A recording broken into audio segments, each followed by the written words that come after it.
اعتقد انه من اهم الادوات اللي ممكن تخليك شخص ناجح على اليوتيوب هي الفكرة بتاعت انك ممكن تلتزم بقواعد معينة او خطوات كتير ناس كتير بتقولها في فيديوهات كتير زي الاستمرارية، وانك تعمل شورتس وحاجات زي كده، وانك تبقى دايما مثلا مواكب لكل ما هو ترند او حاجات زي كده. كل ده كلام جميل جدا، وممكن يساعدك ان انت تنجح على اليوتيوب. ولكن انا بشوف انه آم، من اهم الحاجات هي تميزك واسلوبك انت الشخصي على اليوتيوب.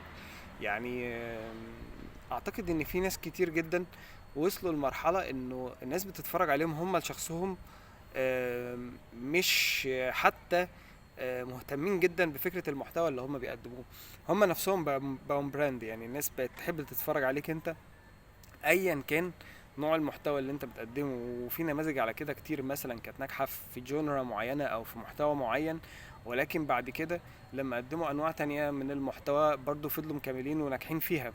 زي مثلا محمود مهدي بدأ بريفيوز للافلام، وبعد كده ابتدى يخش في الكورة، وبعد كده ابتدى يعمل الستريم جامد يتكلم عن حاجات عامة في الحياة.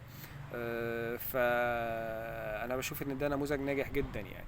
فحاول تعمل من نفسك انت او من اسلوبك انت الشخصي ان هو يكون اسلوب مميز، الناس تكون حابة تتفرج عليك انت.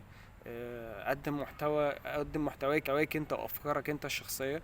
دي اعتقد من اكتر الحاجات واهم الحاجات اللي ممكن تنجحك على اليوتيوب يعني.